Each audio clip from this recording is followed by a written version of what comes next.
Welcome, everybody. Welcome to the neighborhood meeting. Just want to make sure everybody knows that this meeting is being recorded and microphones are muted. You can ask questions and interact using the raised hand or the chat, and I'll give some brief instructions for that if you have not done that before on Zoom.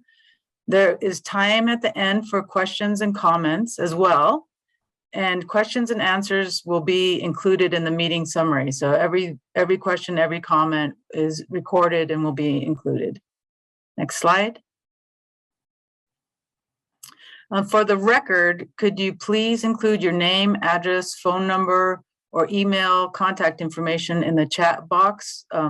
That will also be included in the summary packet. If you want to keep that private, you can send it to Tammy or Kim directly in the chat, and I'll show you how to do that as well. Next slide.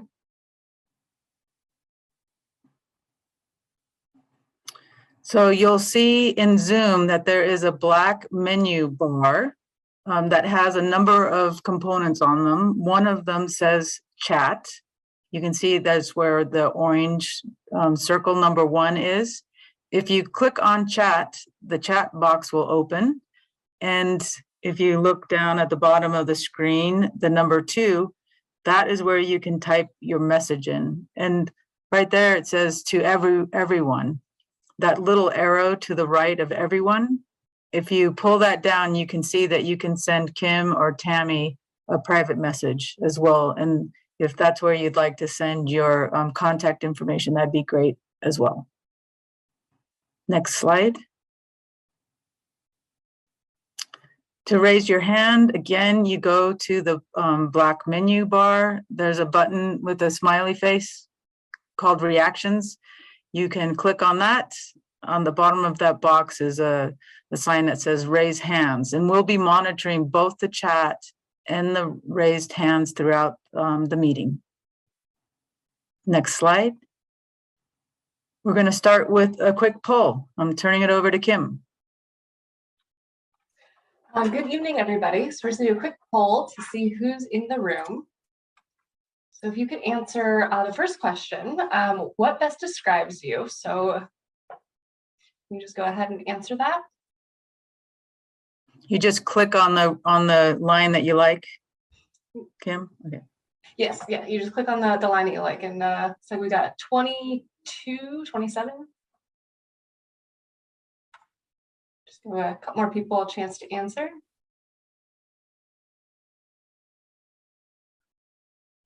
Great. So I'm going to end the poll and share the results. So we definitely have a lot of members of the project team and city staff, and good to see neighborhood association members, interested community members. Thank you for coming out this evening. I'm going to start question number 2. How much do you know about the project? You know a lot, something brand new to what's going on?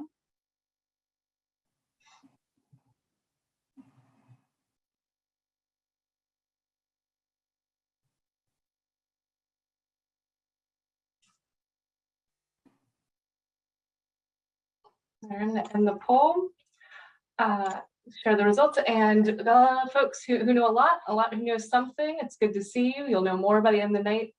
A couple folks who don't know anything. It's great to have you here. You will know a lot more by the time we end.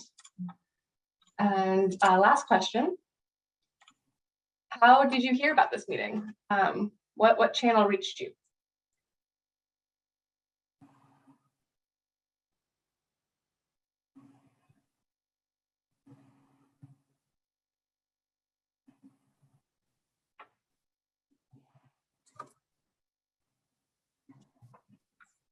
And give another couple seconds.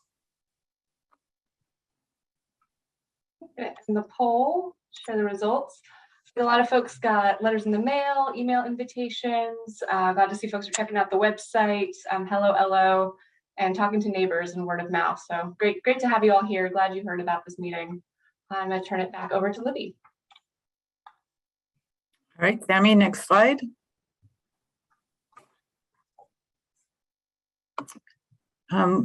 We will turn it over to Anthony. Actually, Libby, I think I'm going to take this one and then Okay. no worries. Yep. Thank you. Can you hear me okay? You sound great. Okay, thank you. Hi, everyone. Thanks so much for joining us tonight and taking the time to learn more about this project. So it sounds like Join the meeting. Quite a lot about the project already, which is great. We're looking forward to you sharing your thoughts on the proposal. My name's Katie Kirkland. I'm a citizen information specialist with the city's engineering department, and I help out on public outreach and communications for our major projects. Also presenting with me tonight is Anthony Hooper, our Deputy City Manager and Project Manager for this project, and Lee Ward, Senior Project Manager from EPCOR. We have a large multidisciplinary team behind this project, made up of representatives from quite a few different organisations. Some of them are here also attending tonight and may help respond to questions or comments as they come up. So if you're a team member, please introduce yourself when you respond to the messages or comments. Next slide, please. So tonight, Anthony and I will cover an overview and a background of the project. After that, we'll jump into the nuts and bolts of the development proposal and the site plans. After the presentation, we'll run through some interactive group polling questions, and this will then be followed by an opportunity to share feedback and ask questions. So feel free to add any questions or comments in the chat throughout the presentation, and we can address those either during those particular slides or address them towards the end during the Q&A. Next slide, please. So some of you might be wondering, why is a new wastewater treatment facility needed? The existing Tryon Creek wastewater treatment plant was built in 1964, and it's owned and operated by the City of Portland. It serves Lake Oswego, a portion of Southwest Portland, and some unincorporated Clackamas County areas, and in some unincorporated areas, of Washington County as well. It's located at the confluence of Tryon Creek and the Willamette River in the Foothills District in Lake Oswego. The current plant shown here is aging, and many parts of the plant are at their end, their useful life cycle. End of their useful life cycle. The facility needs significant investments to continue to reliably meet current and potentially more stringent Department of Environmental Quality permitting requirements for water quality, and to protect it against climate change. So before we invest in aging technologies and processes, we're exploring whether or not to build a new state-of-the-art facility that can be built to replace the aging plant. And one of the major decisions is determining if we can do this in a cost that's similar or less to the cost of upgrading, modifying, and operating the existing Tryon Creek facility. With that, excuse me, got a frog in my throat. We'd like to play a little brief video about the project, and then from there, Anthony will outline some of the key decisions made to date, a little bit about the schedule, and then we'll get into the details of the development proposal.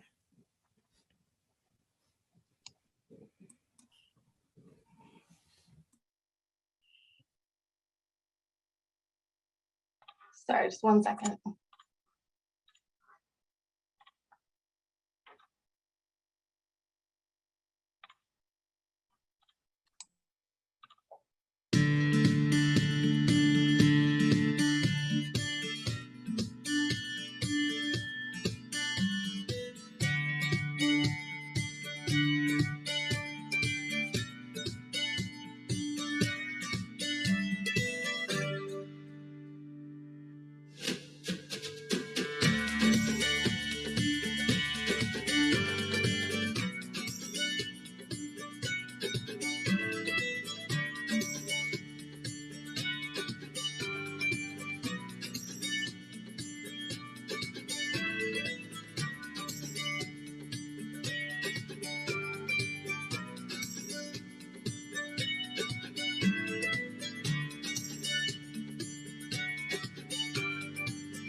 Great. Thank you, Katie. Thank you for queuing all this up. And I first wanted to say thank you for everybody coming here today. We have a big turnout. We have 53 total. I include some staff in that too, but that's a great turnout. And I would like to also recognize a few people that we have in the crowd, particularly Mayor Buck, who you saw quoted in the video. Thank you for being here. And then I'd like to also recognize Joe Geisel. He's the president of EPCOR, and he's also in attendance as well.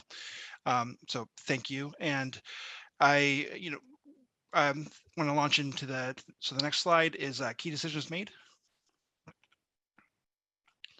And want to kind of walk you through. So once again, my name is Anthony Hooper. I'm the deputy city manager. I'm also the project manager on this. And I've been involved with this project since December or so, about 2018. So I've been working on this for quite a while, and I am very, very pleased with the direction this project has gone, and we are very lucky to have the EPCOR as a partner with us, and also City of Portland has been an amazing partner as well, and we have a very talented engineering and consulting team on this project. So let's kind of walk you through this. So we did a feasibility study in 2018, and at that point, the question was asked, does it make more sense to upgrade the existing plant or build new? And the feasibility study says, I think financially, when you take a look over a 30-year period of time, it is more cost effective to build new. And so we're finding that that's the case as we're moving through this process, and we're currently at about 30% design, and continue to move towards 60% design over the as we march towards the summer. So on this, we got a green light from the council in December 2018 for an alternative procurement process that allowed us to do a public-private partnership. And we also then in July of 2020, we had we looked at the rate structure, and we were able to see that that we could fit in the payment structure to match our rates that we're proposing for the existing, and I'll talk about that more in the next slide. And then we had an intergovernmental agreement with the City of Portland in September 2020. And in May 2021, we went to council, and they approved us having a preliminary service agreement with EPCOR. And then in June of 2021, we selected Aqua and Rita as our technology. And I'll talk about that a little bit more later too. And then we are kind of locked in what is our really the only viable location. And I will talk about that as well. So next slide, please. So on this, we have the wastewater rates and what we're projecting. And I know it's probably a hot button topic for a lot of people. So the question is, how much will this project impact me, and how much will my rates increase? And the first thing I need to say here is that we would need to increase rates by 3.9%, whether we built a new plant or whether we upgraded existing. So either option, it would take a 3.9% increase. And so this gives you an idea of what we're projecting. It's currently already in the rates. We had a 3.9% increase that started July of last year. And with that, we have projected 3.9% increases, and that will go for about the next 15 or so years, maybe 17 years, somewhere around there. So essentially, once again, we have used rate model to kind of figure out what we need, and have incorporated it into it. And just to clarify, these are the wastewater rates on a monthly basis. And what you see in the dark blue is the net impact on a monthly basis on an average to an average ratepayer. Next, please. So just wanted to kind of touch on the process that we're going to go through. So essentially, the properties are located in the industrial zone, and where we're planning to site this, which is right next to the existing wastewater treatment plant. And per our code, all that is required for land use is a minor development application, not a conditional use application, because a treatment plant is allowed use within this industrial zone. We submitted a pre-application in November of last year, and we held a pre-application meeting on December 30th of last year. And this meeting tonight is part of this process, and it's required as part of this process. And we plan to submit the complete development application in the next month or two. And we're, part of this is taking some feedback that we're going to show you some architectural designs, and we'll use that to help our decision making. And we will also, there will be a public comment period that will be initiated, and we plan that will be around the spring of this year. And then we'll go in front of the Development Review Commission, and there will be public hearings as part of that to make the final decision. Next, please. So here is a schedule. The one thing I want to mention here is that the process that we are using is a progressive design build. And what that means is that we have our partner, which is EPCOR, and it includes the design team and the construction team, all at the very beginning with our city team, and we work very collaboratively. And so we're all engaged very early in this process. So we're currently, we hired them at the very beginning, and we've worked together towards 30%, and we'll continue working towards the 60% design submittal, going into the spring. So there will be more opportunities for public engagement. As you see in this table, we'll have another one in the spring, and we'll have another one in the fall. We are going to be going to council actually very soon, February 15th.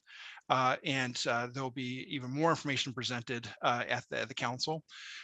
And we are anticipating having our 60% design done in the spring. And then there's a critical decision path that the council is going to need to make in about July of this year, somewhere around there. And that will be the go, no-go decision on moving forward with this project and moving into pre-construction. And we will be, prior to having that final meeting, there'll be at least one council study session, if not multiple, in order to prepare the council for making that decision. And then we anticipate having final design in the fall, and then working our way towards preliminary construction and site demo in the winter. So that kind of gives you an idea of where we're heading with all of this. And then permitting will be ongoing. We're currently in discussions with DEQ, and that will continue to occur. And we're also in the process of property acquisition as well. Next slide. So just wanted to show you the where we're talking about. So the wastewater treatment plant is in the foothills area, which is adjacent to downtown, and the properties that we're looking at are directly adjacent to it. And in the next slide, I'll be able to show you exactly that. So next slide, please. So here, on this slide, you can see that we're looking at three particular properties. We're looking at 99, 101, and 113 Foothills Road. And the reason that we've selected these three is that we need about 6 acres in order for it to make all this work. The current site that the wastewater treatment plant is sited on is about a little over 12 acres, and it would need to expand to about 14 acres as part of the upgrades. And so as you notice that we're half the size of the current plant, and that's possible because of the compact technology of Aqua Nareda, and that allows for us to shrink how much space we need by quite a substantial amount. So with these properties, there really isn't three properties or a conglomeration of properties that make up what we need. If we were to look across the street, that's really 5 acres, and this is the only one that has that 6 acres that we really need. And you'll see as I show you kind of the site plan that it's pretty tight. We programmed every single inch of the site to make it work. Next slide. And one thing I should mention on just on the properties is that there's several of the property owners here on joining us on WebEx, and just I appreciate their willingness to work with us. We've needed to get on site multiple times to do a variety of studies, and they've been very minimal and have accommodated us quite a lot, and we appreciate them doing that. So on this one, there's a lot going on this slide. So I want to take just a second to kind of walk you through it. So there's quite a so outside of building this facility and this wastewater treatment facility, there's a lot of different utilities that need to be installed as part of this. And so we're looking at doing some wastewater, and there's a bunch of stormwater work that needs to be done. And there's also one key thing that we need to do too is also preserve some of our existing infrastructure. So Portland has a pump station that's actually, and you can see with the blue arrow of where it's at. And so we need to maintain an access driveway for that use and allow for that to continue to go.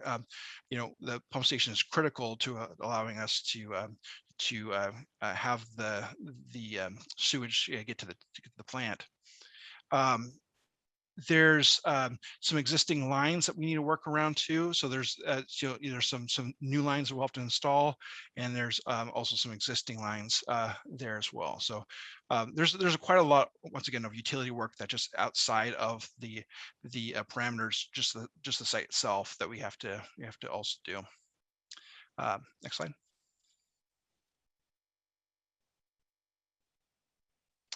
So this one is the site layout, and I think once again there's quite a lot here. So I'll start by just kind of working from the top down. So Foothills Road is the road that's to the east on this, to the left, yeah.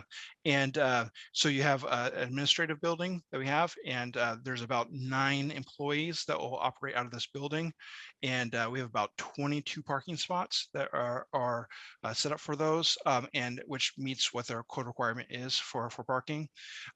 We also so that building itself, once again, is very important for staff to be able to work out of. You have things like a lab in there, and you have workspaces, and I'll show you some of that in great detail in a moment. Then you have on the very so actually on the other side of the property you have this maintenance building, and it's just a small going to be a metal paneled building, and in there the staff will use it to like repair pumps and things like that.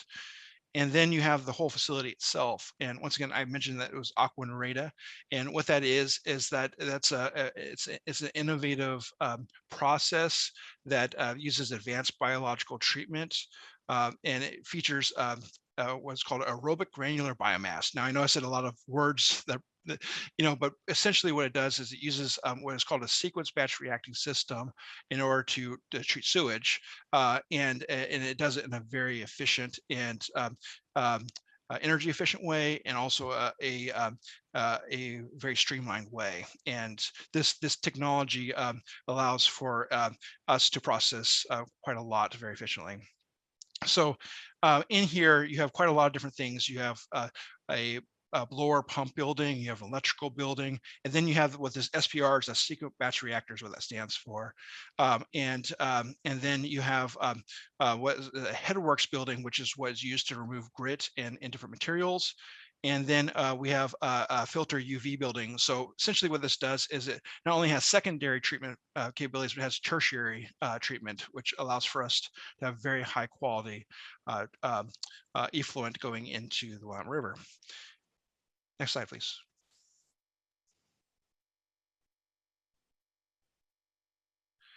So this is the first time that we've showed this publicly, and I'm very pleased with how this has turned out, and I want to kind of walk you through this. So first, you have the admin building that's in the front, as you see. There's solar panels on the roof. We are looking at the feasibility of adding more solar panels on the opposite building too. We're working with the Energy Trust, and part of working with the Energy Trust is to do a feasibility study. And so there could be possibilities to expand that much further. But for now, we were pretty certain that it will work on the admin building, but we have to check that. And so in this, you'll see the orientation from Foothills Road. You have a little call out there. One thing to say is that right now it shows, green grass.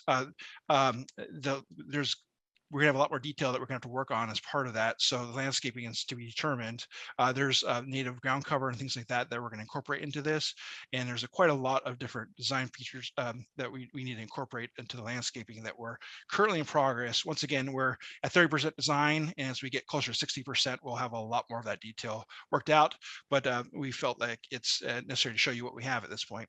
And so what I also want to say is that one thing that you might have noticed is that this doesn't look like a wastewater treatment plant at all. It doesn't look like the earlier photos because it isn't, and that's very innovative to be able to fully enclose this into buildings. So we're disguising it to look like a commercial building, and I think that's a very unique thing. It's very out of the normal, and we're able to do that because of how compact the technology is.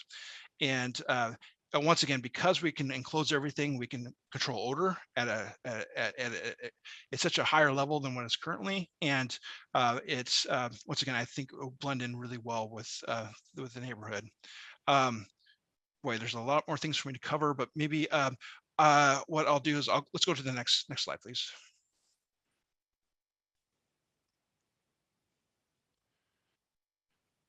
So what I want to mention now is that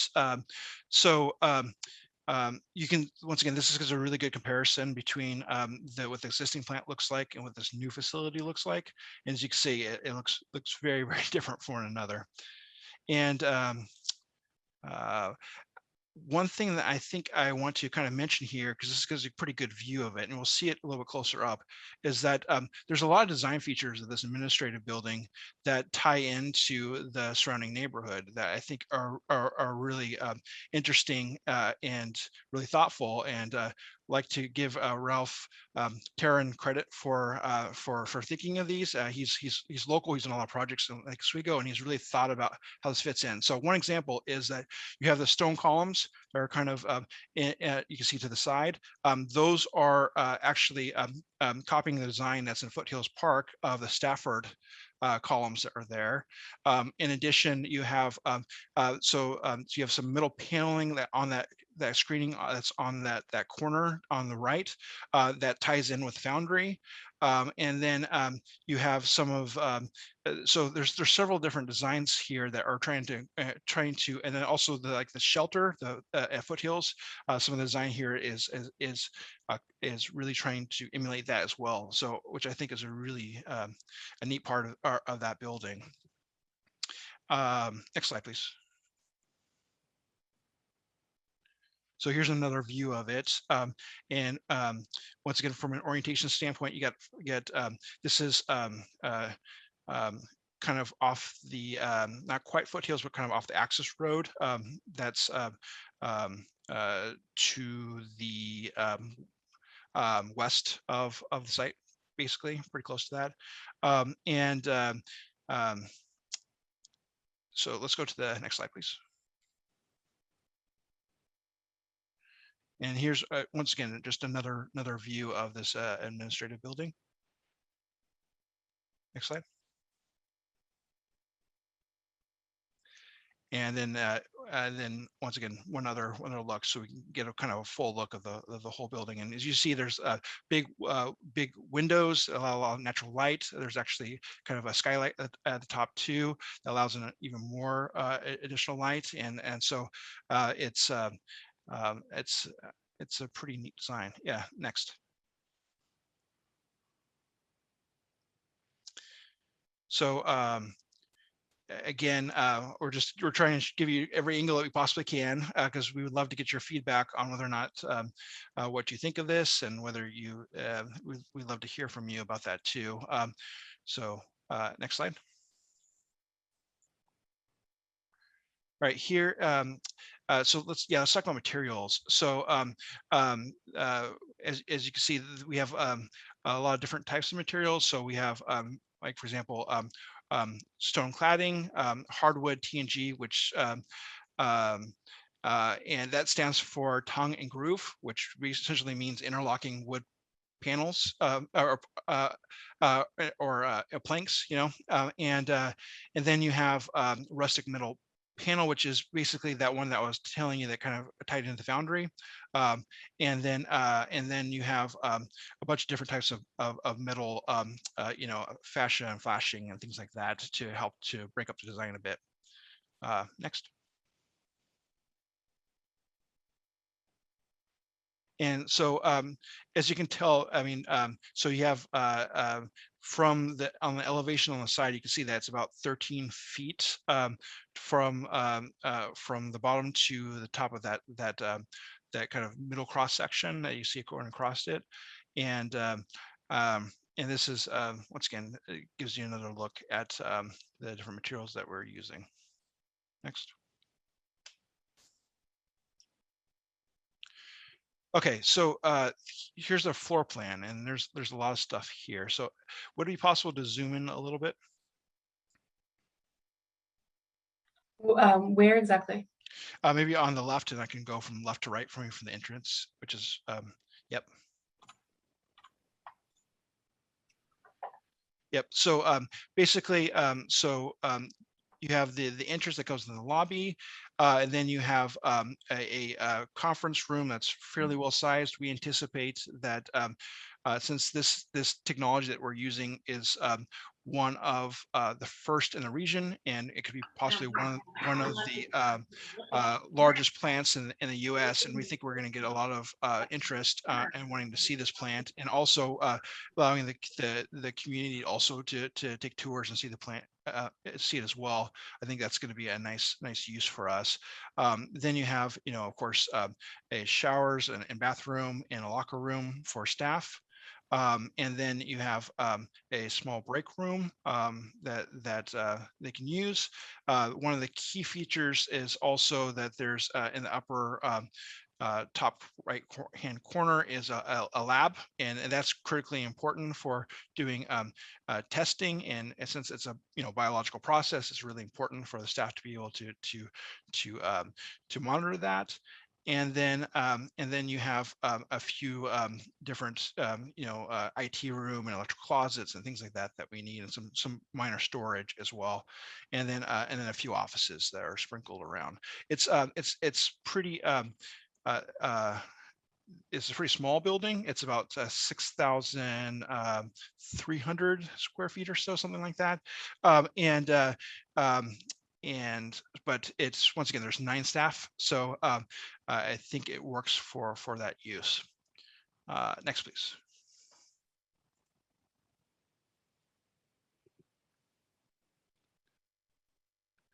All right, so here is once again another view from Foothills Road, and so what you can see here is that in kind of the frontage, there's a stone wall, and it's broken up by some really unique design features, which is basically, and we'll show you a little bit closer on the next slide, is that there's furnaces. It's meant to look like the furnace that we have, the iron furnace at Georgia Rogers Park, which I think is a really neat concept. And so we'll see close up in a moment, but I think this view gives you a good idea of like how scale that we're talking of this facility. Once again, the whole thing is 6 acres. And as you notice on this whole facility takes up, half the site. So that's 3 acres of building basically that we have here, if not a little bit more, somewhere around there, maybe 3 acres. Yeah. And once again, in order to cover, it's, there's this process needs a lot of covering, but we're able to once again disguise it, which is there's just not a lot of examples of that out there that we're what we're trying to accomplish here. One thing that you'll notice is that this gives a good view of the overall layout of the site and how we have access with our vehicles all the way around the buildings, and that's critically important because it allows, we have some big vehicles that need to be able to take the sludge from this plant over to the Columbia plant in Portland, and having the access allows for us to maneuver the site effectively, which is really key here. And let's see, what else do I want to say? I think let's see. I think that covers it. There's also there's a generator that's kind of hidden as well, and it's I'll see if I can show you in another slide. But it's yeah. I'll point out next slide. Next slide, please. Well, maybe a few slides down, we'll see it. So here's another view of from Foothills. And this shows you the front of the facility itself. And once again, we try to break up the stone wall with a little bit of a design, and we'll put the name of it and that kind of thing on there too. I want you to see how we have red and yellow, red for the railing and yellow for the exhaust pipes. We're not fixed on that at all. That's just we're just threw that out there as a starting point. So we're also looking for feedback on the color schemes, what y'all think, and that can absolutely be changed as well. Next slide.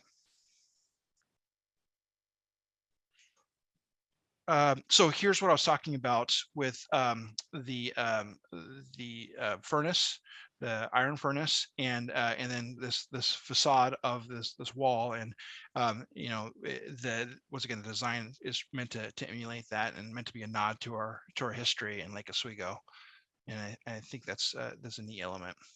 And then you'll see there's also a public improvement that we're looking to do here, which is a sidewalk that goes right in front of and ties in to the rest of the area. So that's one thing that we're planning on adding to help the connectivity of the overall Foothills area. Next, please. Here we go. Here's the generator, like I promised. I knew it was coming. Okay, so so you can see that white box is the generator, and it's critically important to allow us to have some resiliency. So that's why we have it there. And as you'll see, that's kind of the top view of the other building, and right here it has middle paneling to help to dress it up a bit that you'll see, and I think that's all I need to cover there. Next, please. All right, so here is another view, once again, from Foothills Road.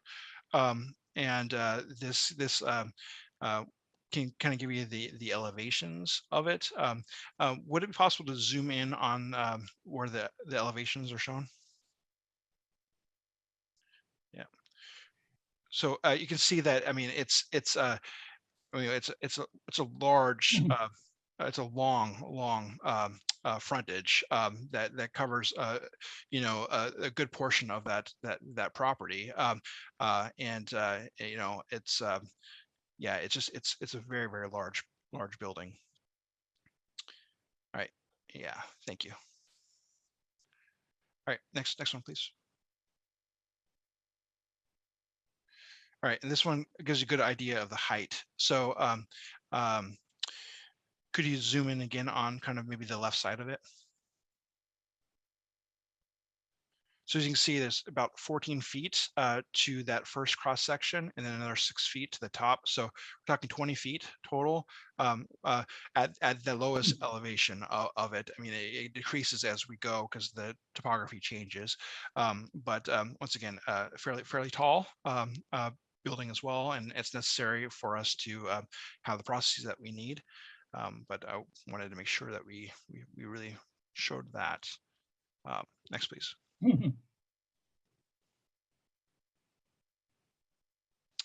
All right, so this one is a different view, and this is of actually the wall that is adjacent to the treatment plant, and it's once again a very long wall. I think we're going to look at what options we have, maybe to break it up a little bit, and what we might be able to do there. Currently, once again, we're at 30% design. There's more work for us to do, but we wanted to once again get your opinions and thoughts at this point. Next. Okay, so so once again, as I mentioned before, the landscaping is still needs to be developed a little bit further. It's there. I mean, there's a lot of area to cover, about 51,000 square feet. The landscaping that we plan on doing is natural, sustainable, low impact native plants. And we also looking at doing some screening around the generator too. And we plan on using lighting, LED lighting, of course, and using some shields to really focus the lighting. As you might notice in the plan, we want to have very open. We want to limit fencing and things like that, and have a very open feel to this site. And once again, the idea of it is so that it looks very commercial. It doesn't look like an industrial site at all. Next slide. So here I would like to turn it over to Lee Ward to EPCOR to continue the conversation. Thanks, Anthony. I'd just like to take the opportunity to talk about some of the considerations that the project team has taken into account during the design of the plant. So the first slide here shows us the sensitive lands. Our site, as Anthony has previously indicated, does have some separation from the sensitive lands. So, we'll be building the bulk of the plant on that site. There is a pump station on the existing plant site that we'll have to keep in service. It directs wastewater towards where the new plant will be. And so it's right on the edge of the sensitive lands. We won't be doing any major, major excavation or upgrades, but we will be doing some minor upgrades to that pump station. And as I say, keeping it in service. And then just at the river itself and kind of where the edge of the sensitive lands lies there is where the outfall leaves from the old plant and enters the Willamette River. So that will also be a consideration for us. But the bulk of the plant is well away from the sensitive lands. Next slide. Wanted to talk a little bit about site drainage and stormwater management. That's really, it was a very challenging site to deal with. So there's a large 42-inch storm drain that runs down Foothills Road. If you look to the left of the drawing, you'll see a dashed purple line. And that dashed purple line, where it meets up with that solid purple line, if you take a point there, and then you look at where the other dashed line is on the right-hand side of the site plan, there's a pipe currently running from the dashed line to the dashed line. It runs diagonally across the site.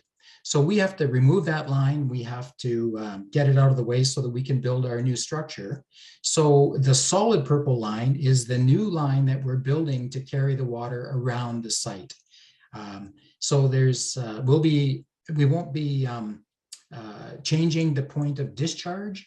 We're just routing the water around the site, and it meets up with the pipe and continues on the existing alignment. So, and then what we're doing on the site is if you look at the admin building, we're kind of directing the flow of the water on the site from towards the north and then down towards the east corner.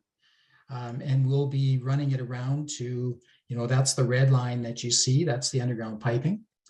And we'll be actually directing the flow into the wastewater treatment plant itself. And we'll be treating that storm water with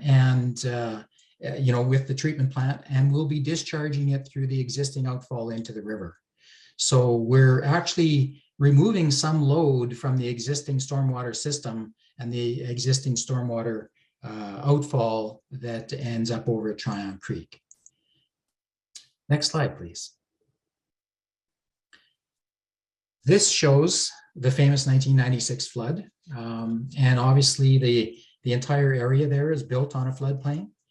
Part of the requirements of the project are for us to make sure that all of our main treatment units and all of the critical sort of infrastructure on the site is built to be a foot higher than the old 1996 flood, which is actually a little greater than a 1 in 100-year flood. And then to make sure that the plant can continue running through one of these conditions, we're actually building the main electrical room and the critical electrical equipment to be able to withstand a 1 in 500-year flood. So even if we've got floodwaters up and around the plant and sort of lapping at the walls, we'd still be able to run this plant, treat the wastewater and discharge it. Next slide, please. So part of the requirements in this area is to make sure that we meet the city code, which calls for attention paid to the cut and fill requirements. So this is also a requirement under FEMA, but the city code is actually more stringent than the FEMA federal rules are.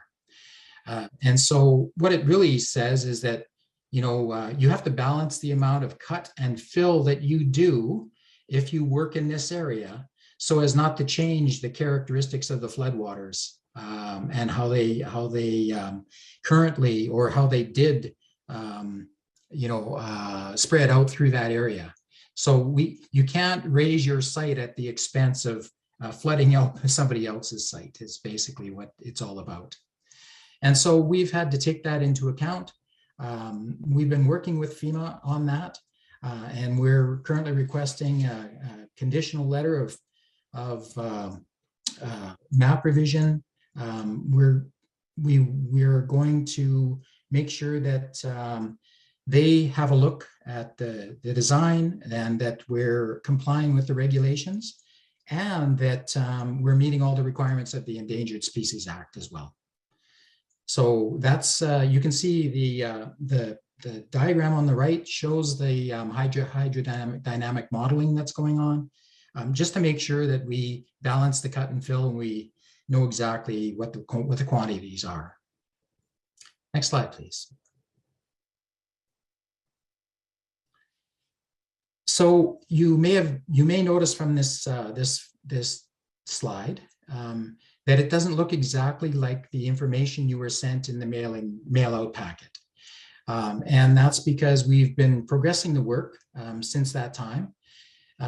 We have, as of Tuesday, had an arborist now on site to do an investigation of the existing site and actually put together a plan of the tree removal, tree protection, and replanting that might have to go on the site.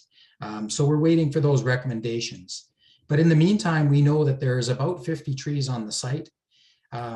There's about 11 trees in that oval that you see towards the bottom of the diagram. It's questionable as to whether we'll have to touch those trees or not. We do need to install the storm line around that side that I showed you a little earlier. And we're trying to see if there's a way that we can do it without affecting those trees, but we just don't know that at the current time.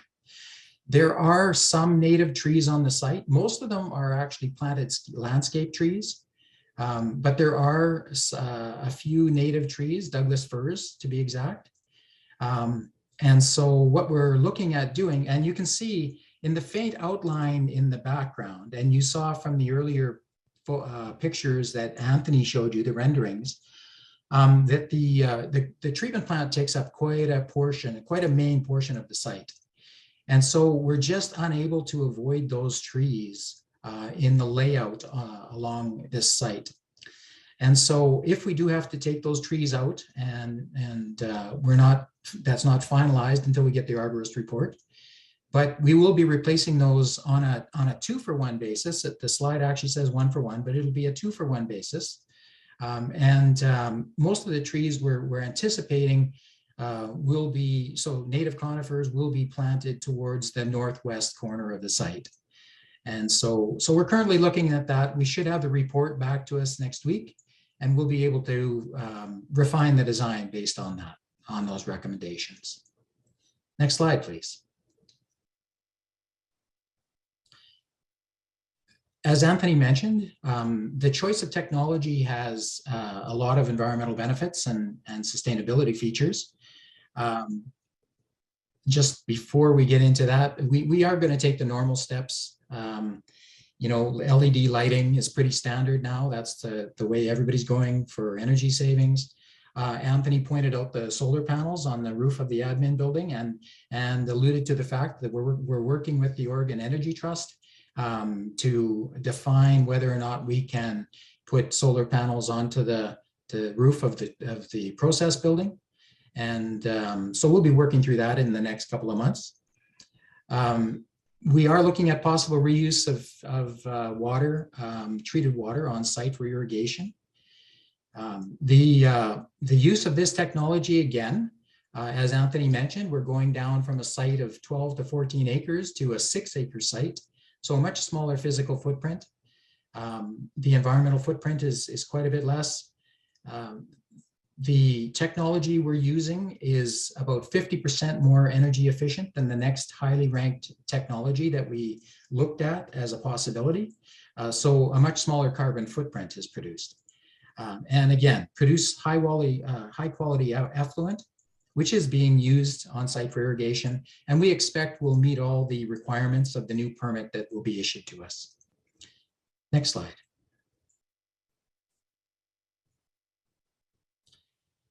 One of the things we wanted to make sure of, you know, with climate change upon us and Portland and Lake Oswego area do see a lot of precipitation every year and storms. And so we've got to make sure that the plant is resilient. We've got to make sure that we have redundancy in the plant. And so what we're looking at is if any major unit should drop out for any reason, we have a backup system to that unit. We'll be able to keep treating wastewater through those events. We will be able to treat up to 53 million gallons of influent wastewater from the collection system per day. And that will meet the peak instantaneous flow. The peak instantaneous flow is about 7 times as high as the average day flow. So it's not something that happens all the time. And it's kind of unusual for a plant to be able to handle that kind of a peak. But that's what we want to do here. And so we're actually, again, going to kind of lead the pack in that sense. And Anthony showed you that there's a generator on site. We do have 2 power feeds into the plant, so redundant power feeds, but should either of those or both of those go down, we have a generator that will kick in and run all of the major critical processes through a storm event. Next slide.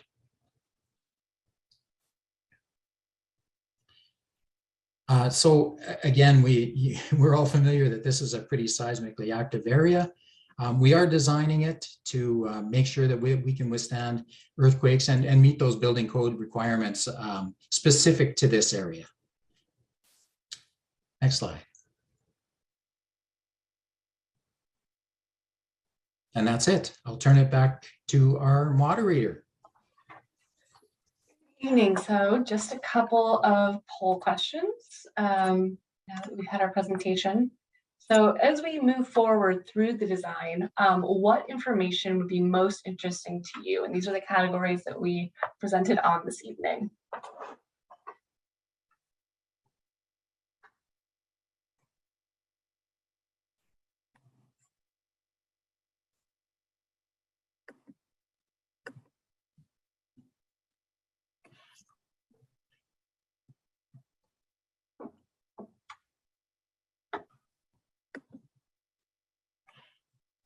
Yeah, just a few more seconds.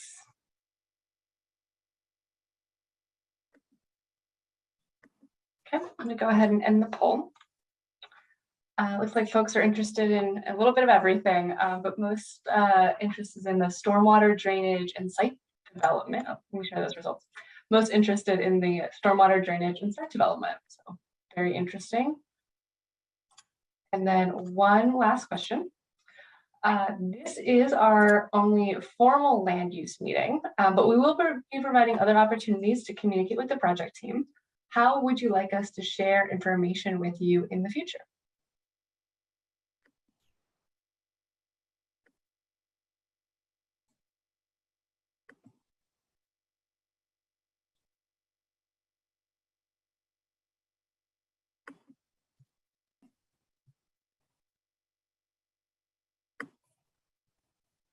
Okay, just gonna give it a few more seconds. Awesome. So again, a little bit of everything. But it sounds like online meetings, very popular, and then website and email as well. So we'll be sure to continue communicating using those vehicles as well as the others. Thank you very much.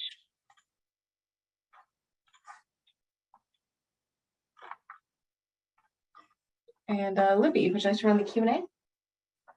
Yes, I wanted to remind everybody about the hand up feature and also the chat. And sometimes Zoom, your bar at the bottom of your screen disappears. I think they think they're being helpful, but you can just move your mouse down kind of below the bottom of your screen and it will pop back up again if you need to get back to your menu to do chat or raise your hand. We do have some questions in the chat.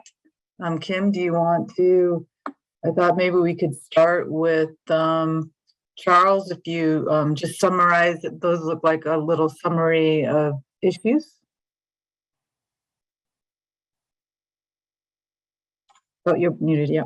Yep. Let's see. Yeah, Charles had a few questions. He's asking about there was a FEMA visit in 2003, a community assistance visit. Want to know if there are plans for the next one.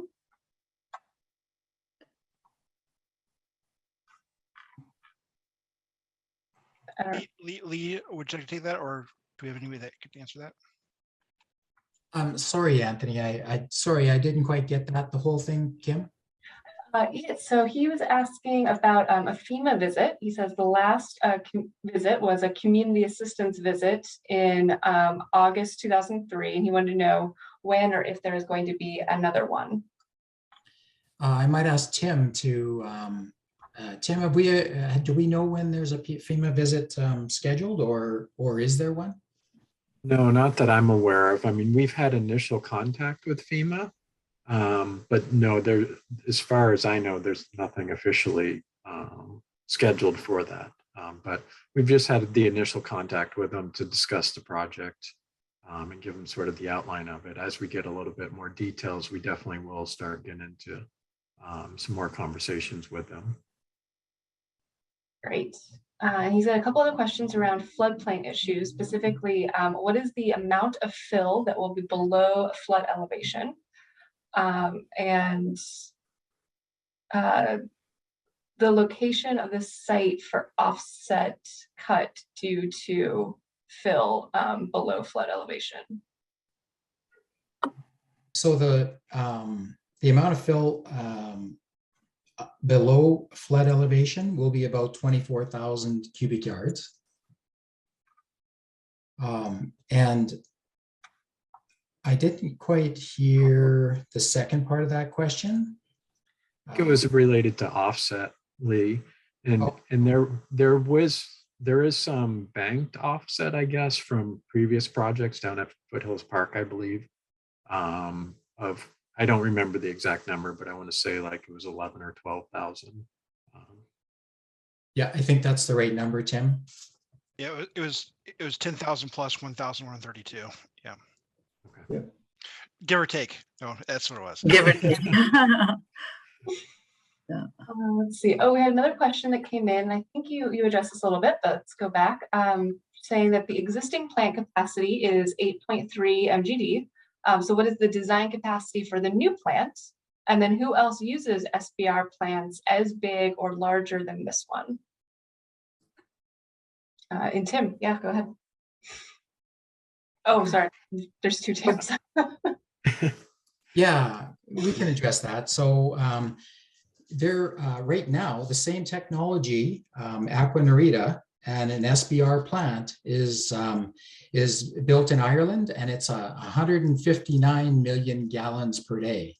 That's the largest one that we know of. And this plant that we're building, like I say, peak instantaneous flow is 53 million gallons per day. Average day flow is more like 7 million gallons per day. And so, you know, it's not a huge plant compared to the one in Ireland, but definitely it will be one of the biggest plants in the US in terms of this new technology. When you look at SBR is built, there's hundreds of installations of SBR across the United States. It's used widely. So, and they vary, all kinds of sizes. SBR is good because it really lends itself to variable flows. And so very small flows or very large flows. And you really are adding more basins as you go when you build an SBR. Great. So we've got a couple questions around the existing site. So I'm just going to combine a couple. So when will we learn more about the decommissioning plan and what will happen to the existing treatment plant property? I can start it. So once again, this is a progressive process. We're at 30% design, and so we are going to be working towards our decommissioning, and also as we get closer to 60% in tandem with DEQ. But also one part of the project for EPCOR is to scope out a demolition or remediation of the existing plant. And so that will be near the 60% as well. And so, you know, we plan on, you know, bringing that to council as we're getting closer to, you know, somewhere in the summertime, you know, and discussing that with them. And so that's kind of the overall plan. Lee, is there anything that you want to add to that I missed? I don't think so.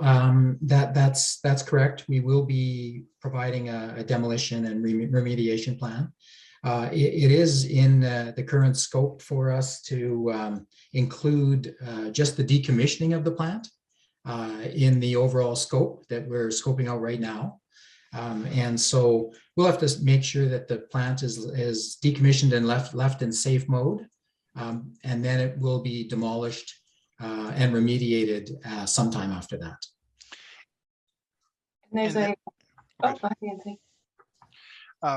I was maybe jumping ahead too, in that you know, so there is no plan on what to do with that land at this point. You know, we're envisioning the remediation to be to a natural area. But we don't, once again, it's a decision for the council in the future of what would be used with that land. And that's a discussion to be out. It's kind of outside the scope of this project, but it's one that will be needed to be had by the council. And, sorry, one more detail. And there's an intergovernmental agreement that kind of stipulates that Portland would sell the plant or sell the land to Lake Oswego for $1, but with the caveat that Lake Oswego would be responsible for demoing or remediating the existing plant. So once again, we're looking to cost that out as we get closer to the summertime. Yep. Great. So there was a follow-up question that said, will the existing plant property belong to Lake Oswego or Portland after? And it sounds like it will belong to Lake Oswego. Yes. There's another follow-up on the same topic. Will there be a public comment session or Q&A around the decommissioning or at 60% design? Yes. Yep. Different topic. Can you share some of the financial details of how Lake Oswego is now on the hook for this plant when Portland used to be? Yeah, so once again, the rate increases that we're planning is the same if we were to stay with the existing than to the new. So the impacts to residents is the same, and that's, I mean, we've set this project up as so that that's the case. That's part of the go no go decision is you know, the overall impact being neutral to residents. And once again, I think there's some long-term potential for efficiencies there, and you get all the other benefits as well by having a brand new plant that we've discussed in some detail earlier. A couple questions around seismic resiliency. This man stated that the last 9.0 rupture was in the year 1700. What is the probability of one of those occurring? And then what is the survivability of the dams upstream? Lee? Well, I don't know if I could answer the probability of the next 9.0 coming our way. Not sure. They keep saying the big one's coming, but I don't know if anybody knows that. And then as far as the dams rupturing upstream, Anthony, I don't know if you know many details about the dams upstream, and I don't know that.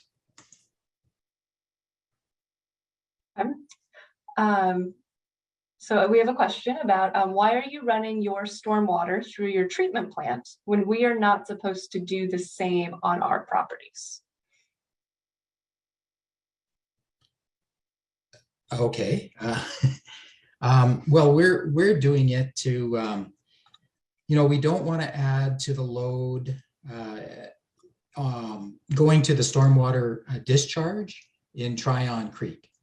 And so what we're trying to do is be a little more environmentally focused and take the load off that stormwater system and then run it through the treatment plant and treat it that way. I don't know about the current regulations, city-wise and what residents are allowed to do. Anthony, I don't know if you can address that one. Erica Yes, might be able to. Erica? Yeah. So we have I a was going to question. say, oh, go ahead. I thought I could just jump in. There's a few comments here. Like the site will be opened and not fenced with interesting landscaping, not lawn.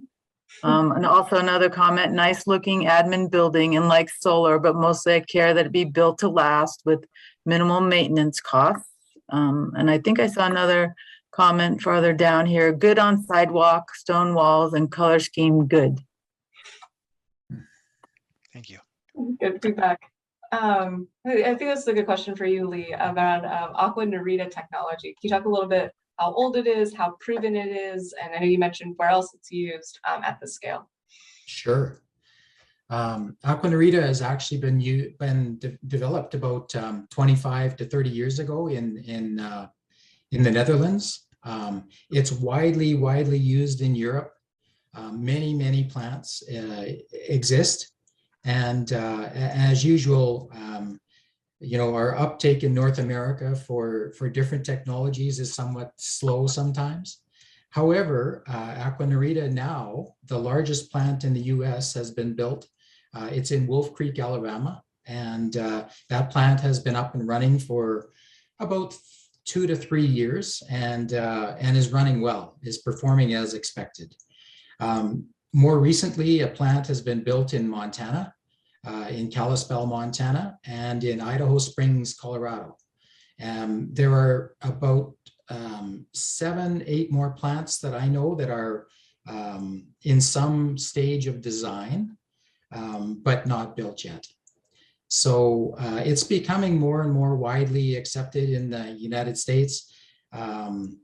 But the technology is not new. It's about 30 years old. Great. And what is the life expectancy of the new plant? They comment that it doesn't look like there's much room for expansion. The life expectancy, so we're designing for a 2055 design criteria. And so the flows that will meet that year's design criteria.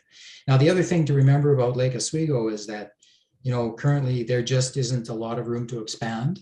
And so, the population growth is not going to be like somewhere that, just can keep expanding and expanding. And so there's a limitation on what the amount of wastewater that can come to the plant. And so we expect that we'll be able to deal with it at least until 2055 without any expansion in mind. The question is correct. The site is tight. And so no major expansion can occur on that site. But there would be things that we can do to increase the capacity, the hydraulic capacity. But that would have to be looked at separately and at the time. So no major basins added, nothing like that. But we don't expect much growth beyond what we're already contemplating to 2055. And there's a follow-up question. Is that about 30-year lifespan what you would expect for a wastewater treatment plant? Is that typical? Yeah, we actually think it'll outlive that. With the right repair and replacement plan, you're replacing major components as you go over the 30 years. Really, the limitation might be more around the structure, the concrete structure and the pipelines to and from the plant. And so, you can replace piping, you can replace blowers, you can replace pumps and things like that over the 30-year span. So at the end of the 30 years, it'll be expected that plant still has a lot of life left in it. Great. So we've got a couple more questions that have come in around the existing site. So I'm going to start with some of those. So thank you very much for the presentation. Both the existing water treatment plant and the proposed water treatment plant are located on former light and heavy industrial property. I understand that environmental site assessments were conducted. What were their findings? Specificity, legacy site contamination present on both sites? And what is the proposed remediation if that is needed? Anthony, I can speak to the new plant site or the proposed plant site. So we did do a level phase 1 environmental assessment.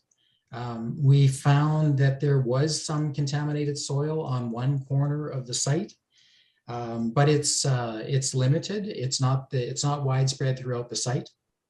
And then the other thing that was identified was the possibility of contaminated groundwater. The groundwater does flow though from the bank, the steep bank down through the site and to the east. And so we believe we can control the groundwater contamination if it's shown to be there. And we are moving ahead with a phase 2 environmental assessment to more define that over the next couple months. But the contaminated soil is not widespread, like I said, and has been, we have estimated the cost of removing that soil and dealing with it properly. So no surprises, we now know what's there for us. Great. Tim, I just one reminder for anybody who's not put your name and address and contact into chat, please do that before we get to the end of the meeting. Thank you. And then Anthony, I think you talked about this earlier, but who will decommission the old plant and what will be done with that site? Question came in again. So the decommissioning will be part of EPCOR's current scope, and that will be done by them. The demolition remediation is a different project that we're asking them to scope out independent of the decommissioning.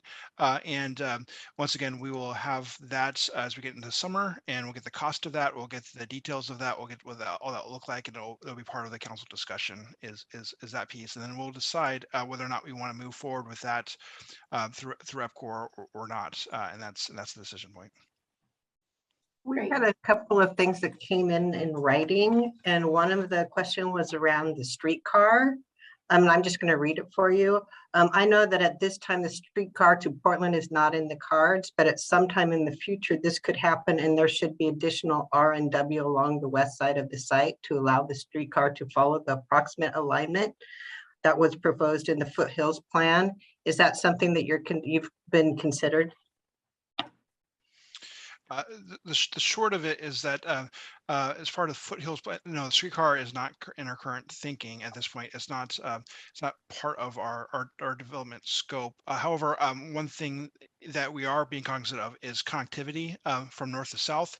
And there's the main connectivity point is at the public storage facility, and there is a possibility after the existing plant is demoed or mediated for there to be a potential roadway through connecting from that point to Foothills Road. So that is something that we are thinking about as part of the Foothills plan. But as far as streetcar, no, that's not part of the conversation.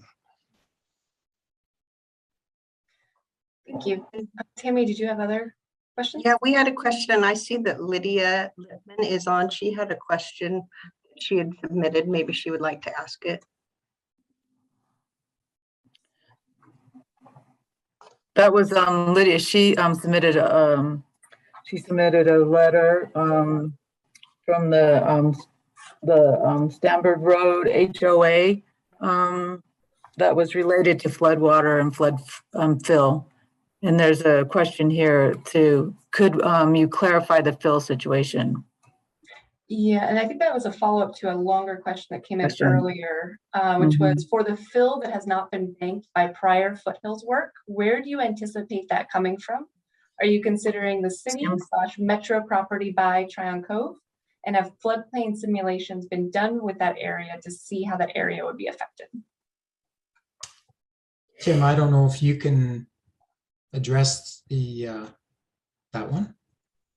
Yeah, so we're still fine tuning all of the grading of the whole site, and we're working to try to reduce that actual fill, that cut fill imbalance.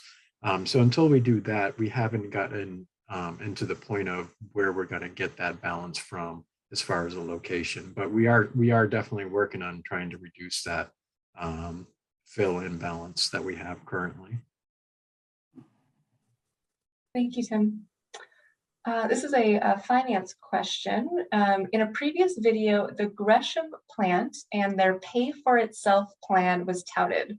Is that not relevant to this plan?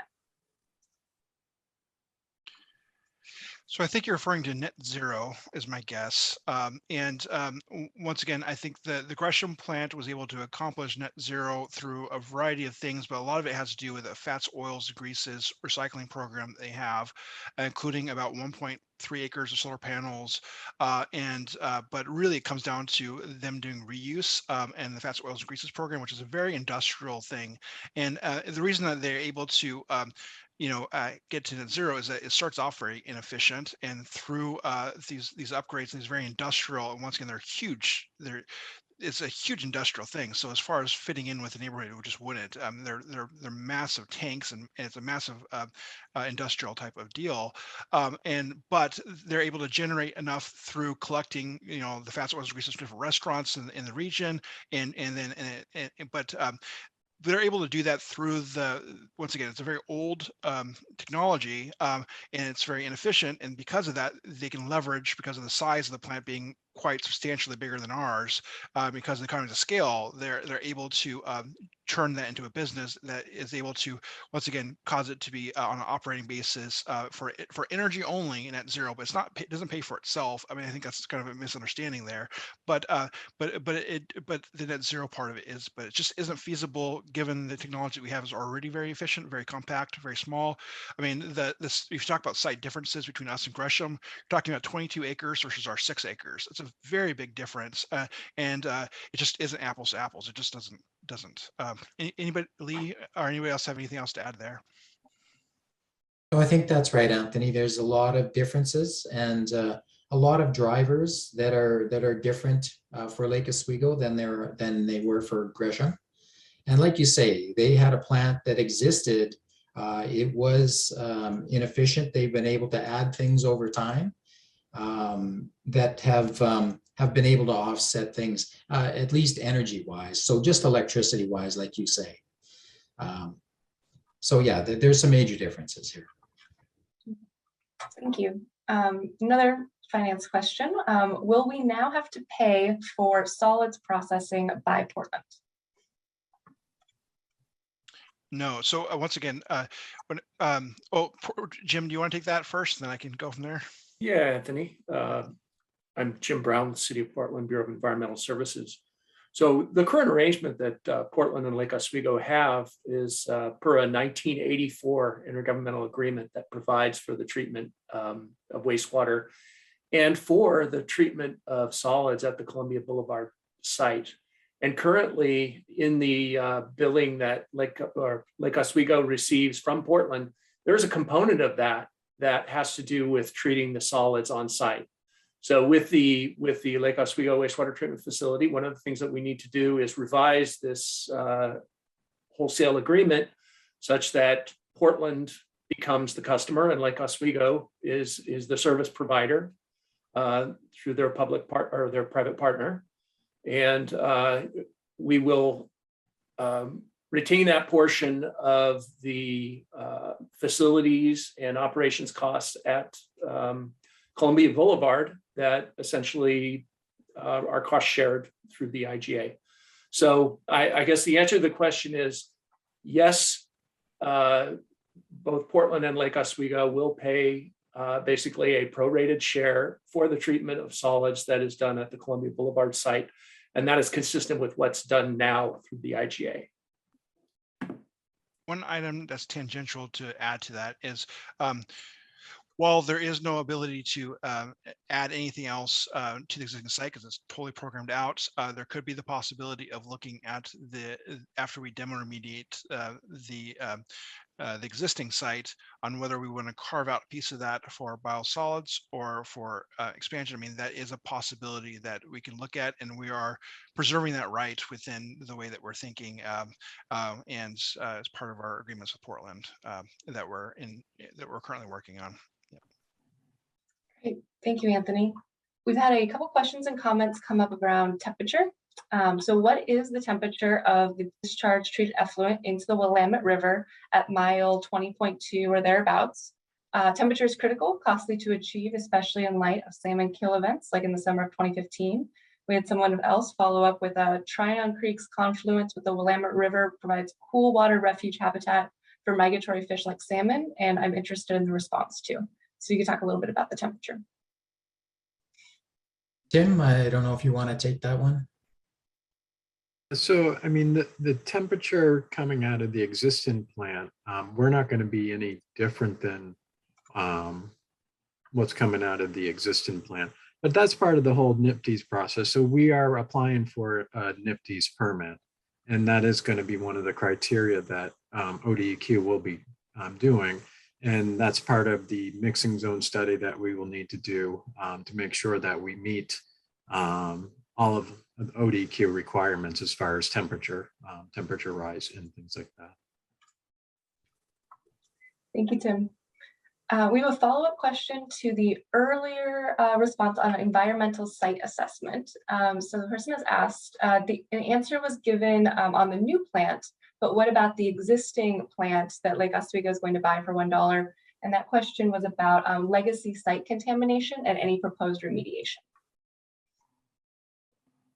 So once again, part of the scope of EPCOR is going to be to do analysis of that and also to scope it out. And so, because of the progressive nature of this process, we're engaging very early in it. We're only at 30% design. So as we continue to progress, that's one of their major tasks is to get that information so that the council has that prior to us making a decision. So it will be available. It just isn't available yet. Yeah.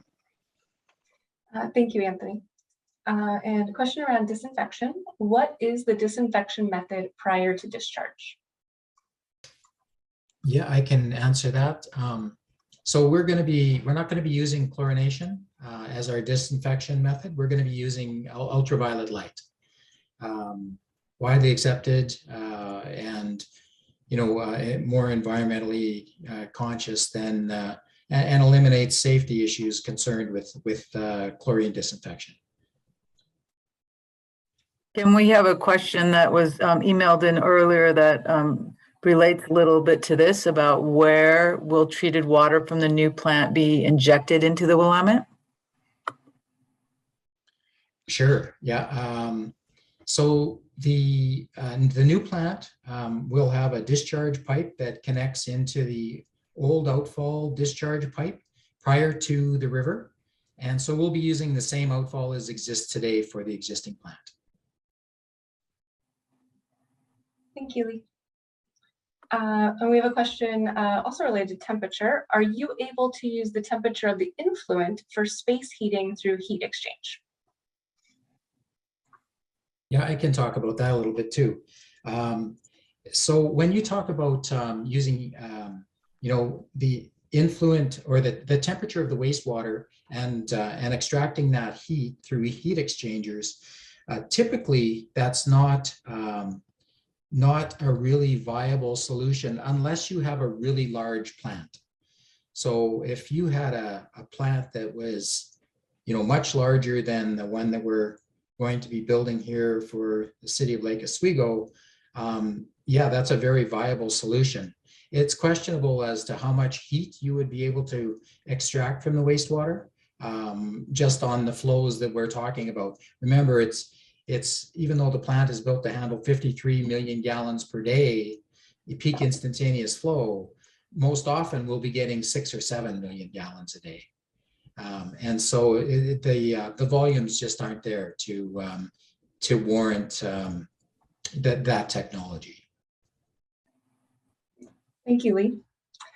And we have a question around documents. So how are all documents related to sewer plants owned by Portland and contemplated by Lake Oswego going to be shared and preserved for continuous public access for the duration of the project till about 2060?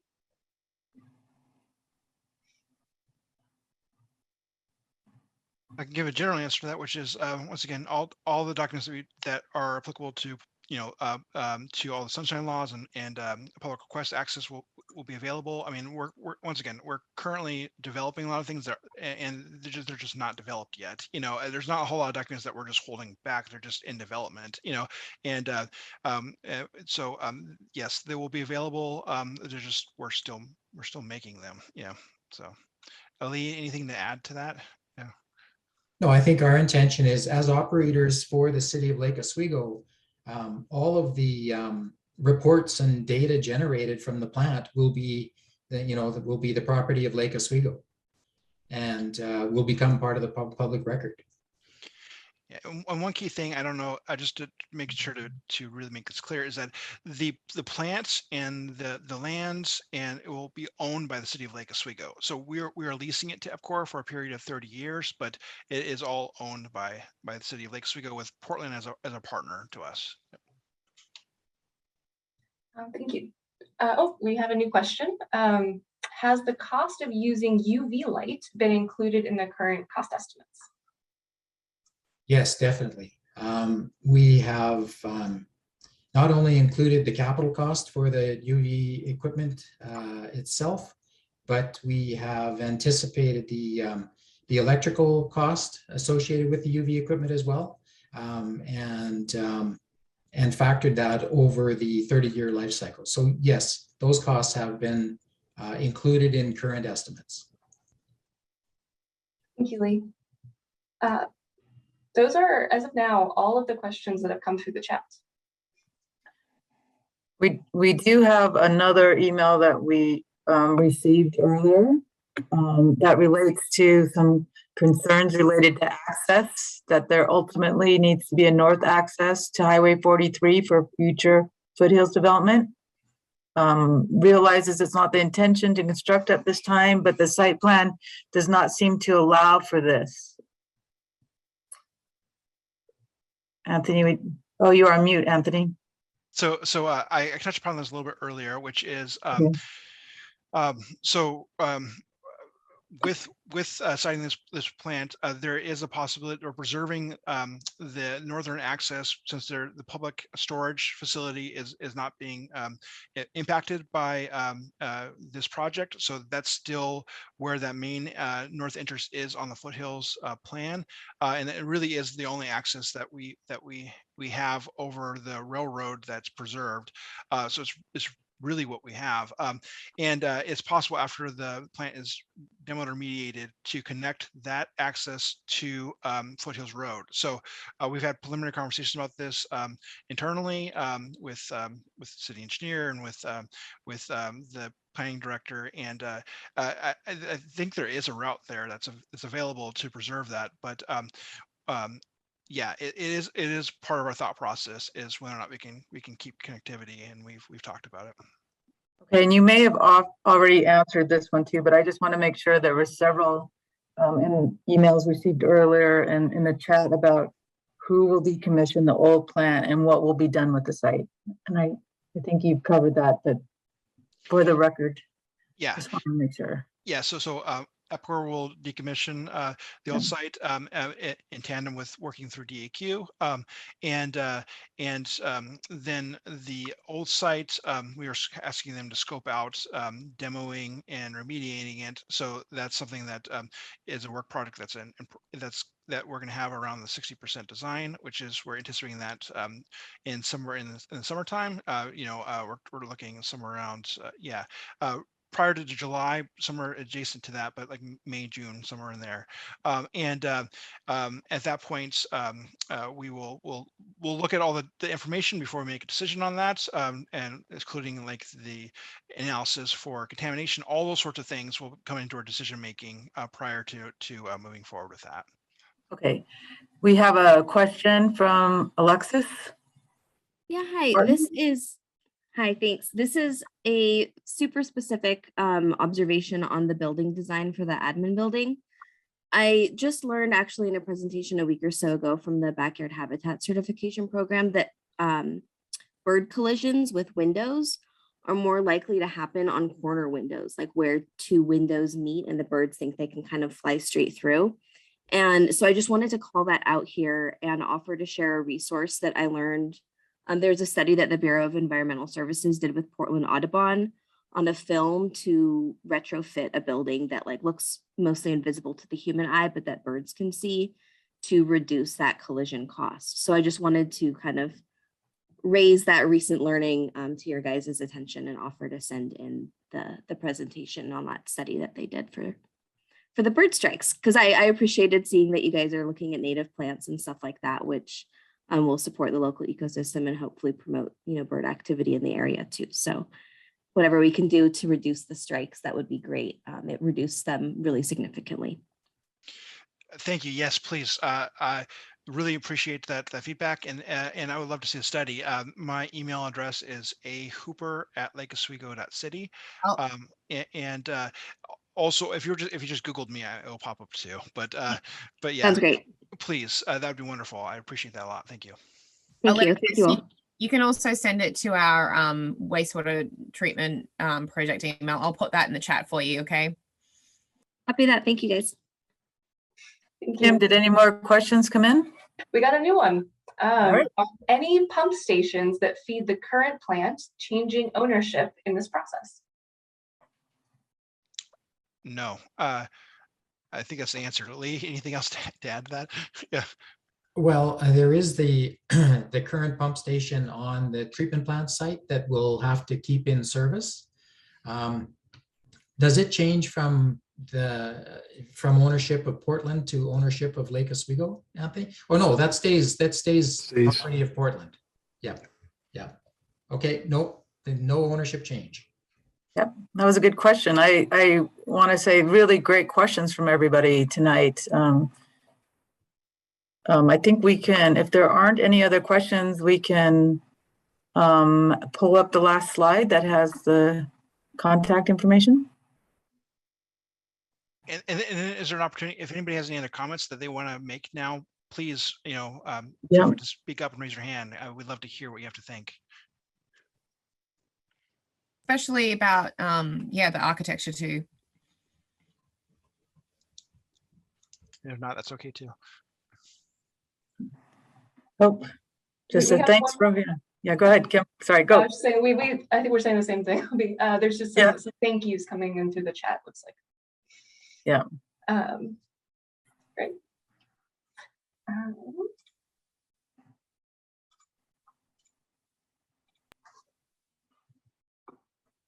And I'll just do one more last call out. If you haven't put your contact information in, now would be the time.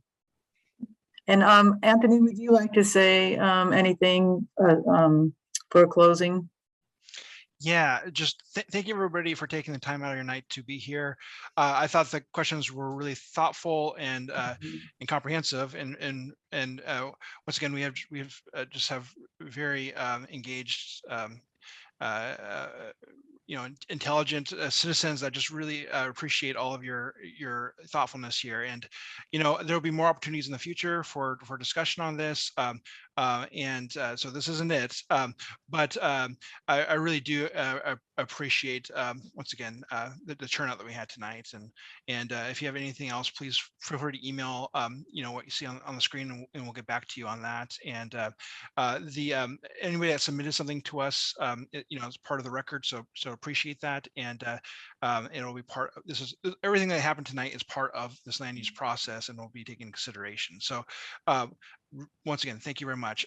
Lee, would you like to say anything else? No, just I appreciate, definitely appreciate people coming out and giving feedback. It helps us a lot in formulating our design evolution. And so thank you all very much. Thank you. Then we will adjourn.